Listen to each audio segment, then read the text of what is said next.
for people to recognize what's going on. Like, if we had known when he started to kind of isolate and was having mood swings and things like that, if we had known sooner to look for help, then maybe things could have been different.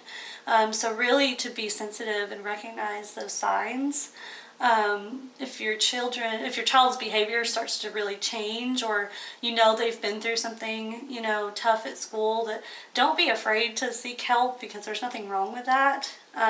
Even if your child says that they don't want to talk to somebody, just try to set something up, and there's no harm in them having just a neutral party to talk to. I think that would be really helpful.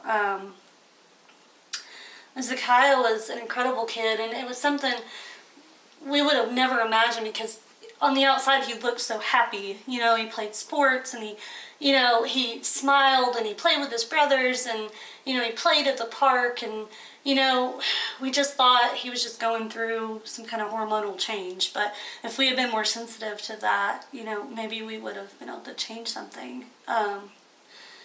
If you can go back, if you knew then what you knew now. And that's really what we want people to know, is don't just brush things off. If your gut's telling you, something seems off, then absolutely act on that. Don't let it go.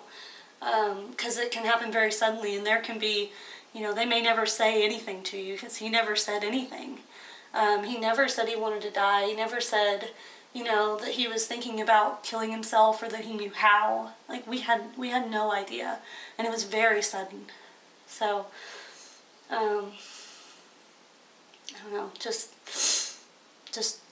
keep trying, because it's hard. It's really hard to find help. It took us a really long time for our other children, and I'm still looking for help for them, for the younger kids, and it's hard, but you've got to keep trying.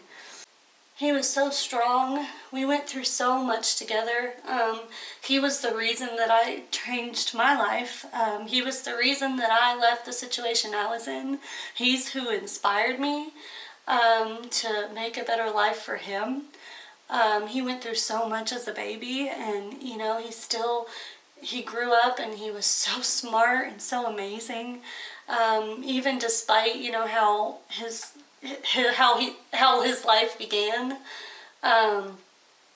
he wanted everybody to know about God, and he wanted everybody to know about heaven, and he asked the most incredible questions about heaven, things that I'd never even thought about.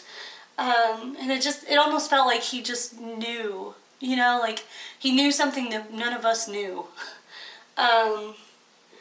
And it felt like he was just an old soul, and he had been around for so much longer than he had been alive. And he loved being around adults, more than probably kids, because he just connected to adults more, I think, because he was such an old soul.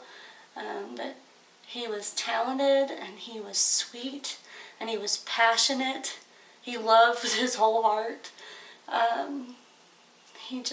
He cried for days one time when his pet moth died, and we had to have like a full funeral procession for it and speak about it and bury it. I mean, he just loved with his whole heart. He was just such a sweetheart. He really was.